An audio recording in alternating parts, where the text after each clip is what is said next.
দলগুলো তাদের প্রতীকের ক্ষেত্রে জোটবদ্ধ হলে কি ওই বড় দলের জোটে নির্বাচন করবে, প্রতীকে নির্বাচন করবে, নাকি প্রত্যেকে স্ব প্রতীকে? এটা অলরেডি আরপিও তারা অ্যাপ্রুভ করেছে, সেখানে বলেছে প্রত্যেক দল নিজস্ব প্রতীক নিয়ে নির্বাচন করবে।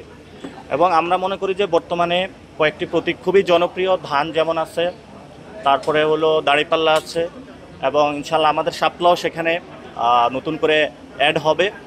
এবং আমরা আশা করি যে নির্বাচন কমিশন অত দ্রুত সময়ের মধ্যে এই নিবন্ধন প্রক্রিয়া শেষ করে আমাদের হাতে নিবন্ধন যে আমরা পেয়েছি সেটা তুলে দিবে। এবং অবশ্যই সেখানে আমরা শাপলা প্রতীক চাই, কারণ নির্বাচন কমিশন আমাদেরকে এই পর্যন্ত একটি ছোট থেকে বড় কোনো যুক্তি তারা দেখাতে পারে নাই যে কেন তারা শাপলা দিবে না।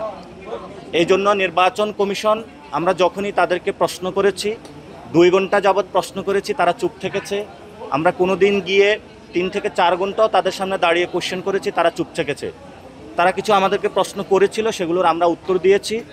তাদের কাছে কোনো লেজিট ব্যাকগ্রাউন্ড নেই বা প্রশ্ন নেই যেটা দিয়ে তারা বলতে পারে যে শাপলা তারা দিবে না। এই জন্য আমরা আশা করি শাপলা পাবো।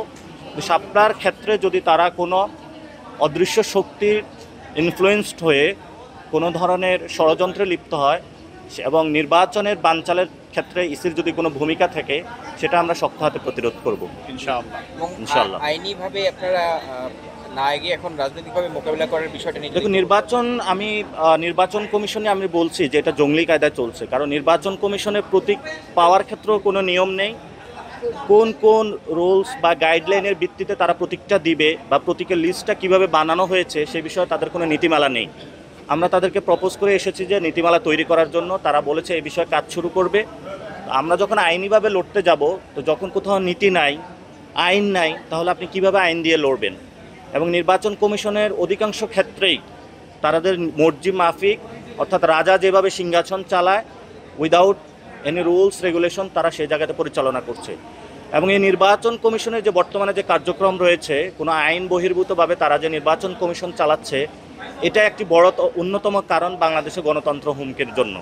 আচ্ছা ভাই, লাস্ট প্রশ্ন আমার, সেটা হচ্ছে যে রাজনৈতিক বা বিভিন্ন সংগঠন থেকে আপনাদেরকে বোঝানোর চেষ্টা করা হচ্ছে শাপলা প্রতীক ছাড়া যেন অন্য প্রতীক নিয়ে আপনারা এগিয়ে যান। এটা আসলে কোনো উদ্দেশ্য আছে বা তাদের স্বার্থ আছে কিনা? এটা হলো, শাপলাটা অনেক জনপ্রিয় হয়েছে এবং আমাদের সারা দেশের নেতাকর্মী যারা শাপলাটা একদম খালবিল থেকে তুলে যখন আমাদের পদযাত্রা ছিল, সকলের সম্মুখে তারা উদযাপন করেছে, মানুষের মধ্যে এটা নাড়া দিয়েছে এবং মানুষ বসে আছে যে শাপলা প্রতীকে ভোট দেওয়ার জন্য। ফলত নির্বাচনের আগে ইলেকশনে যে ইঞ্জিনিয়ারিং আছে, সেখানে তারা শাপলাকে ঠেকানোর জন্য এই ধরনের আমাদের কেউ কনভিন্স করার চেষ্টা করছে, কেউ বোঝানোর চেষ্টা করছে, কেউ পিছনের দরজা দিয়ে কাজ করার চেষ্টা করছে। তা আমরা যেহেতু আইনের সবগুলো রুলস রেগুলেশন ফলো করেই প্রতীকের জন্য অ্যাপ্লাই করেছি, আমরা আশা করি সে প্রতীকটা পাবো।